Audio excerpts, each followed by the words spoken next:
Universal Music Group and TikTok are at it again. It's like mummy and daddy are fighting at the dinner table whilst we are all just trying to eat our lasagna. And as a result, UMG have pulled all of their music from TikTok. Now, what does this mean for UMG and TikTok? And what does it mean for the music industry in general? And more importantly, what does this mean for you? Because even if you think this means nothing at all, this doesn't affect you, I think it does. Because even if UMG and TikTok kiss and make up, there are now problems that lie ahead. So a quick recap in case you don't know what's happening. Last week, the licensing agreement between UMG and TikTok expired. Now, all of the major labels and major publishing companies have renegotiated and re-signed their deal with TikTok, allowing TikTok to use all of their music, apart from one, which is UMG. Now, UMG is the biggest record label in the entire world with over 30% of market share. Now, I would go through a massive list of UMG artists, but there are far too many massive artists signed to UMG, so let's just go with the biggest artists in the entire world. Now, UMG have accused TikTok of bullying and intimidation, whilst TikTok have basically accused UMG of being greedy. Now, UMG only made $100 million directly from TikTok last year.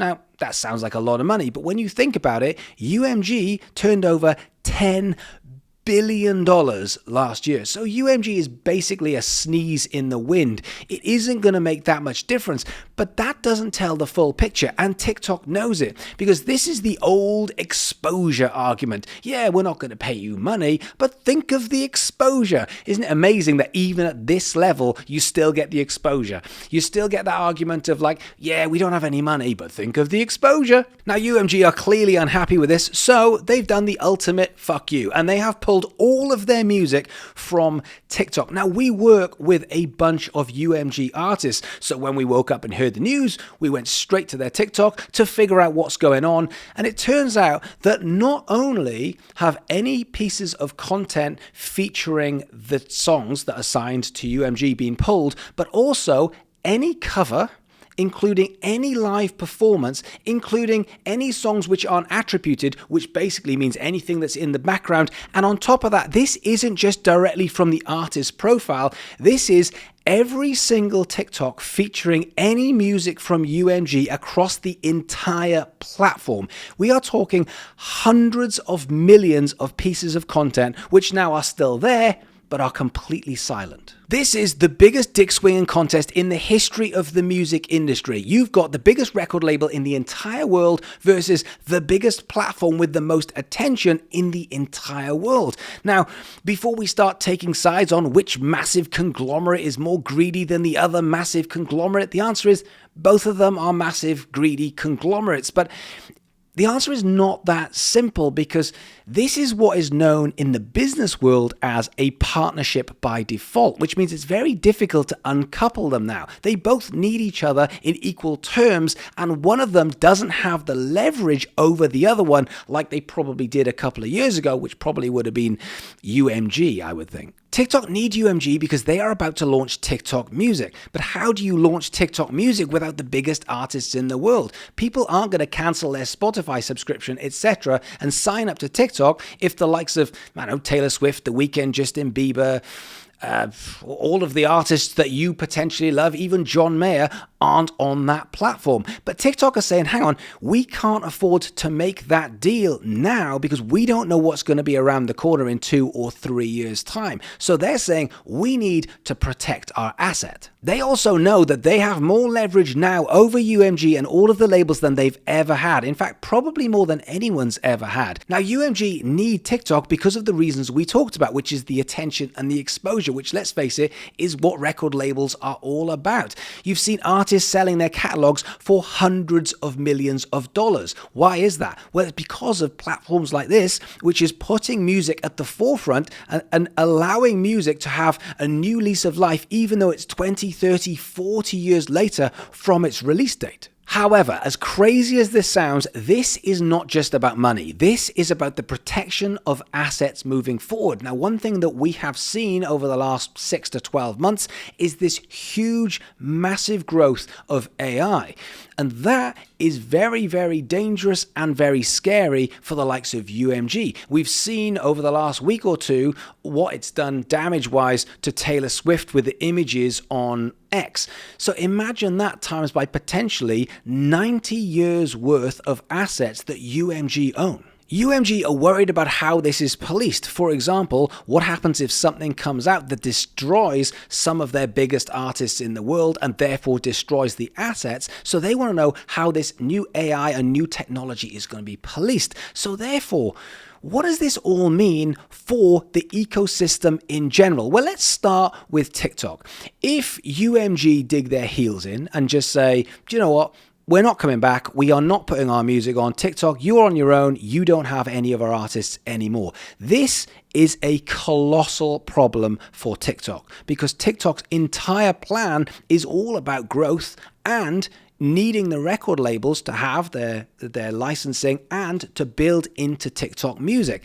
Now, not only that, how are they going to compete with the likes of Spotify or Amazon or Apple or all of the other biggest names if they don't have the biggest artists? And more importantly, if those artists then decide to leave the platform, because what's the point in being on there if they can't push their music, then all of a sudden these massive artists leave the platform, and let's say they go to YouTube or Instagram or somewhere else, that means the club just became a lot less cool. When all of these massive artists are in the club, and I'm not just talking about the biggest artists in the world, although that is a big part of it, I'm talking about niches, I'm talking about artists of all sizes, of all levels. If they start to leave the club, that place becomes a little less cool. Now that would then damage usership, which means it would damage TikTok's advertising, it would damage TikTok's sponsorship, and it would damage their share price and their bottom line.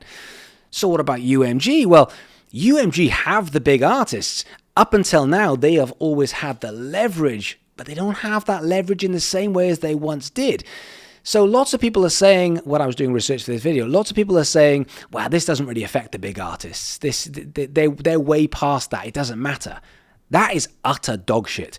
This affects every single artist because if you think about being the biggest artist, you have the most to lose. If you're a Taylor Swift, a Justin Bieber, The Weeknd, etc., you have a lot of mouths to feed. You have a lot of people who are on your payroll. You have to make sure those people are looked after. And let's face it, if you're not getting that kind of attention, that could be the difference between a smaller or a bigger tour. Take someone like, I don't know, The Weeknd, for example. The Weeknd was a decent, a big artist. Then he put out Blinding Lights. That went absolutely colossal on TikTok. It was TikTok that really propelled that song, which then pushed him into being able to headline the halftime show at the Super Bowl. And because of that, that pushed him into being a next level artist, which then went into his tours and everything else he did. He is now one of the biggest artists in the entire world.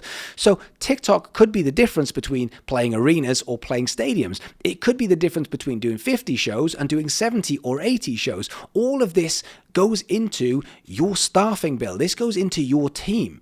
And so if you think that the biggest artists in the world don't care about their team just because they've got money, then you're crazy. You're mad. Because this is their entire livelihood. And so the attention that they get is crucially important. Now, whenever people are talking about UMG and TikTok, including myself, I've just used artists like Taylor Swift and Justin Bieber and The Weeknd. You guys are artists. These are probably artists that you don't really care about that much. But UMG have the biggest roster in the entire world. So there will be artists on their books that will be artists that you like. Whether that's Ice Nine Kills, Escape the Fate, whether it's the 1975, whether it's John Mayer. All of these artists are signed to Universal, and those have had their music replaced off TikTok. Then after the mid-size and niche tier artists, then you've got the smaller artists. What about any artists that have just been signed to Universal and been told you need to grow your audience on TikTok? Now they can't. How do you possibly grow your audience around the music? You can go and grow it around some kind of viral TikTok dance, but when it's you, the artist, doing your music, you can't grow your audience in the right place.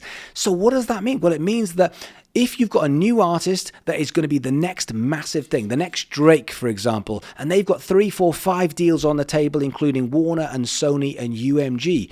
Well, UMG's off the table because I know I've got this massive amount of opportunity and money going to be going into me, but I've just lost TikTok. So that means I'm probably not going to sign to UMG. I'm probably going to go and sign to Sony or Warner, etc. So that means UMG have got a huge problem when it comes to signing the next lot of talent. But the people it hurts the most are not the smaller artists. They are not the songwriters that I keep hearing about. They are the users. The users are the ones that get hurt. And if the users get hurt and don't get what they want, they will leave. They will go to Instagram. They'll go to YouTube. They'll go to Facebook. They'll go to whatever the next platform is.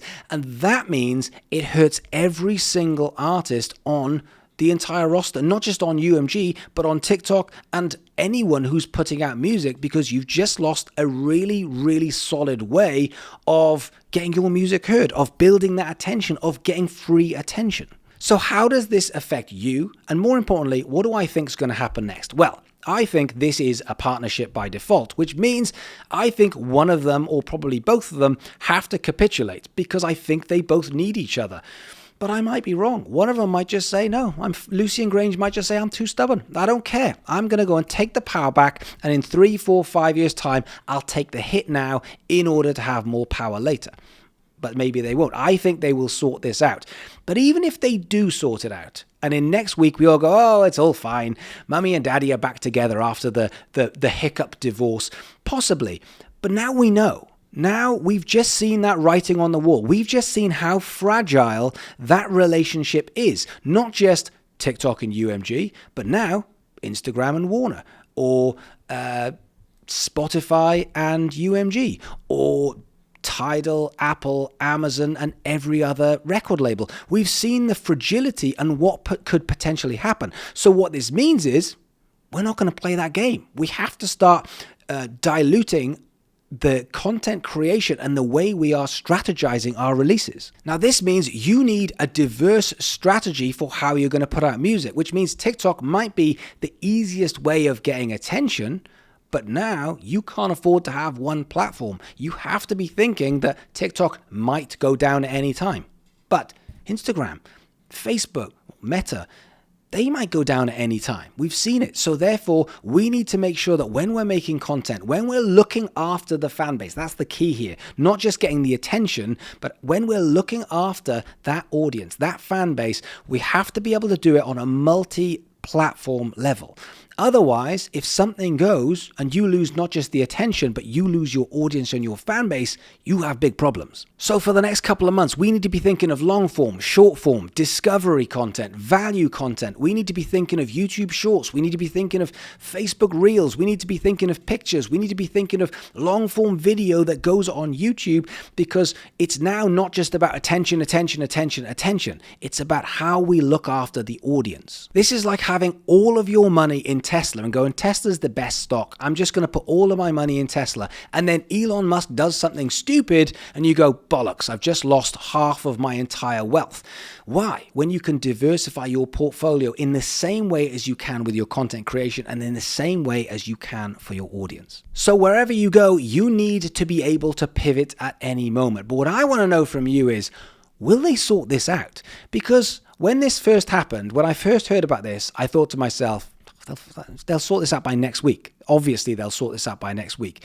But now, having had a couple more days to think about it, write this video, start to think about possibilities, then I was like, do you know what? Maybe they won't. I mean, whoever capitulates now is basically saying, I will be in second place. UMG, all of a sudden, is not the most powerful entity in the music industry. They're saying, maybe we're second.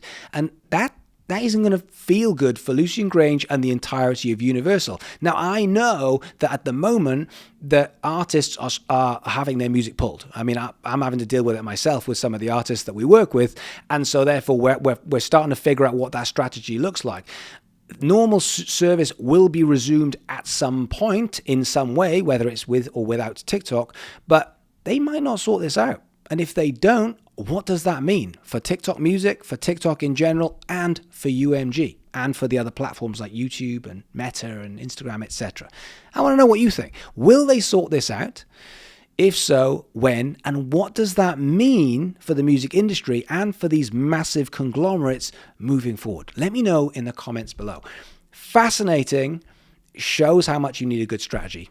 So, let's all watch with bated breath. Anyway, thank you so much for watching, and I'll see you guys soon.